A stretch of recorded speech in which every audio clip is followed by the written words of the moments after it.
Hello दोस्तों। Hello, friends. Today's story isn't just about fear, it is about the terror that hides behind love. It is about the silence that lurks behind an innocent smile.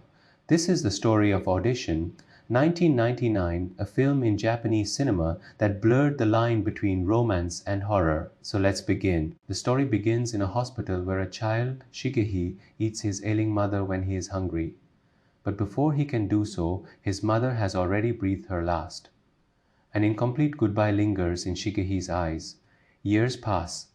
Now Shigehi has grown up and his father Shigehi lives a lonely life. After consuming his wife, he has confined himself to his son and work. But now, the son has grown up and is slowly urging his father to return to life. Shige has an old friend, Yasuhisa, a film producer. He suggests to Shige that if he wants to remarry, why not hold an audition just like in movies? A fake audition where women will appear for a secret film. But in reality, Shigi will have to choose one of them to be his wife. Shigi finds the idea a bit strange, but then loneliness has taken such a toll on him that he agrees. The audition is called Looking for Love. Forms begin to be filled out, photographs arrive, CVs are submitted, and one name catches Shige's eye.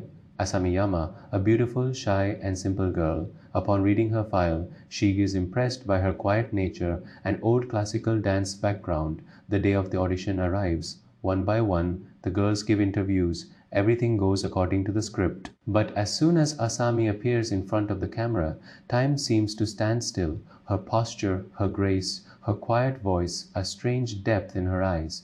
Shige is mesmerized. After the interview, Shige's friend warns him, I feel something's wrong with this girl. All the people she talked about working with are either missing or there is no record of them. But Shige listens to his heart. He invites Asami to dinner.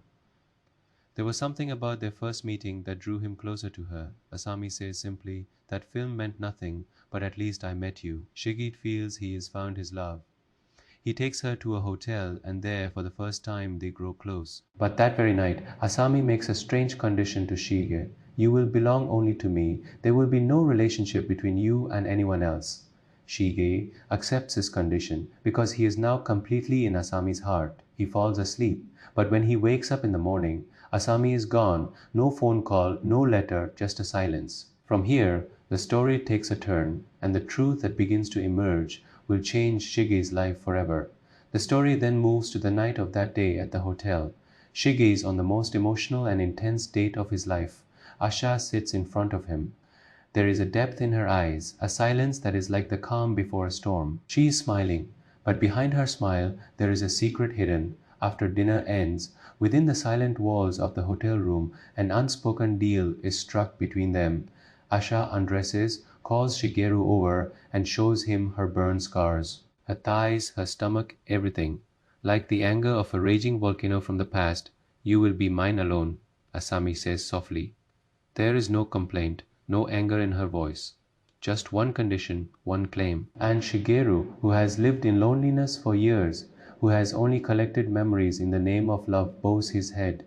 He feels that in this broken man he will hardly find the true love he has been searching for. The next morning, Shige wakes up. But Asami is not in the room. Her mobile is switched off and she is nowhere to be seen. Shige becomes restless.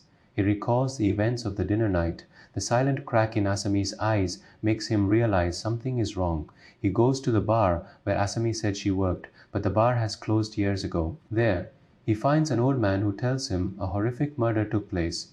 3 fingers, a severed ear, and a body without a tongue were found in a bag. Now Shige's world begins to turn upside down. He realizes that what he thought was love was perhaps a shadow, a ghost out to destroy someone's life because of past pain. Meanwhile, Shigeru's girlfriend has left the house, and at that moment, someone enters Shige's house. The person's face is not visible, but the camera shows a bottle of whiskey spiked with something. Shige drinks the liquor from the bottle and slowly falls unconscious, and then begins a journey that can shake a person's very soul. Shigeharu is no longer in a dream, but in the hell that Asami has been living there, he sees a man whose limbs have been severed. No tongue, no eyes, and he is licking Asami's vomit from a vessel. Terror fills Shigeharu's eyes. He can't understand whether this is all a dream or reality, but his body begins to respond.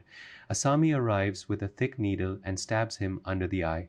You were only mine. Asami's voice is no longer silent. It is filled with brutality. And now I will punish your son too. Shigeru writhes in agony, his body trembles. But no sound comes out of his mouth. He just stares at that innocent face that has now transformed into a demonic form. Will Shigeru be able to escape this hell? Is Asami just a woman, or has her past turned her into a monster? Shige lies unconscious on the floor. Her body is unresponsive. Her breathing is heavy, and in the darkness a faint shadow approaches her. Asami, not a single layer of innocence remains on her face. She now stands before him in a different form, cold, ruthless, and full of madness. In her hands are thin, iron needles, acupuncture needles. She gently but brutally stabs Shigech under his eyes, saying, "It won't hurt much if you don't move." Shigech can't scream. His throat is numb.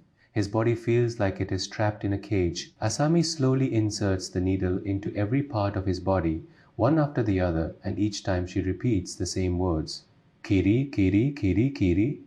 This was her way of loving, twisted, sadistic love. Then she picks up a piece of iron wire, probably piano wire, and sits down near Shigeru's left leg. She holds it tightly with both her hands and begins to cut it, slowly rubbing and dragging it. She laughs as if she is experiencing some kind of pleasure. This action makes his whole body tremble with the vibrations of the wire. Shigeru's eyes open. He sees everything, but can't do anything. He can only feel it. The burning, cutting pain, the blood spreading across the floor, thick and dark. Just then, the doorbell rings. Asami stops. A look of irritation crosses her face. She goes toward the door, and as she goes to open it, Shige's son pushes Shige inside. He sees his father in that state. Asami, bleeding and half dead, now moves toward Shigeko. But this time, the boy isn't afraid. He struggles, avoids her, and finally pushes her down the stairs. Asami falls hard, breaking her spine. She lies there writhing on the floor. Shigeharu crawls slowly, writhing in pain. But now there is no fear in his eyes. There is a question. Asami's eyes look at Shige's. She still says, "You promised me only love. Then how could you love anyone else, not even your own son?" At the same time, we see a flashback to the scene when Shige and Asami first met at dinner, their innocent conversation, their light laughter, and their false hopes. But now everything was ruined. This seemingly innocent girl carried so much deep within her: childhood wounds, the torture of her stepfather, the indifference of society, and a mind that couldn't distinguish between love and possessiveness. The movie ends here, but the viewer's soul remains shaken. But next time, we'll return with another story where the line between love and madness will have blurred. Until then, be careful, because next time, the audition could be in your life too.